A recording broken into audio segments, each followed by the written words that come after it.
ദിൽഷ തന്നെ നമുക്കിപ്പം തത്സമയം ചേരുന്നുണ്ട്. Dilsha, good morning. ഈ റിപ്പോർട്ട് കാണുമ്പോൾ അത്രയധികം സന്തോഷവും അഭിമാനവും ഒക്കെ തോന്നുന്നു. കാരണം നമ്മുടെ ആരോഗ്യ മേഖല അത് നേട്ടങ്ങൾ കൊയ്തുകൊണ്ടിരിക്കുന്നു. അതിനൊക്കെ അപ്പുറം രാജ്യത്തെ തന്നെ ആദ്യത്തേത്, അതേപോലെ ലോകത്തെ മൂന്നാമത്തെ അവയവ മാറ്റ ആശുപത്രിക്കാണ് ദേ ഇന്ന് തറക്കല്ലിടാൻ പോകുന്നത്. അപ്പോൾ സന്തോഷവും അഭിമാനവും ഒക്കെ മിക്സ് ആയിട്ടുള്ള ഒരു ഇമോഷൻ ആയിരിക്കും അവിടെയുള്ള ആളുകൾക്കൊക്കെയും. അറിയാം, ഈ ചടങ്ങിനുള്ള ഒരുക്കങ്ങളൊക്കെ പൂർത്തിയായി കഴിഞ്ഞു. എല്ലാവരും എന്ത് പറയുന്നു?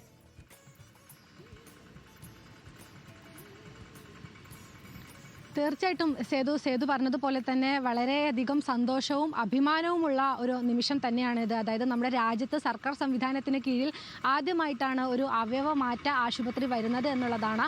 മാത്രമല്ല, ലോകത്തിൽ തന്നെ ഇത് മൂന്നാമതാണ്. ഇതിൽ പരം നമുക്ക് അഭിമാനിക്കാൻ വേറെ എന്ത് വേണം? അതായത് കോഴിക്കോടാണ് എന്നുള്ളത് കുറച്ചധികം സന്തോഷം ഇരട്ടിയാക്കുന്നു എന്നുള്ളതാണ്.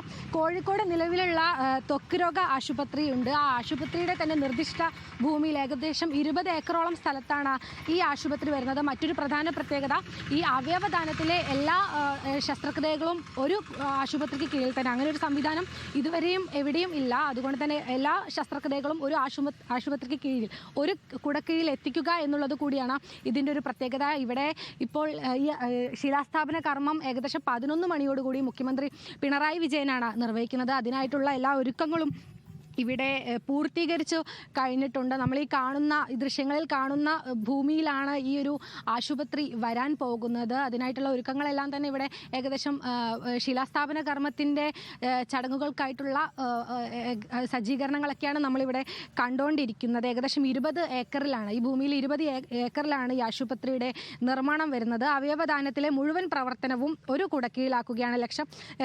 ഏകദേശം 500 കോടി ചെലവിലാണ് ഈ ഒരു സംവിധാനം ഇവിടെ ഒരുങ്ങുന്നത്.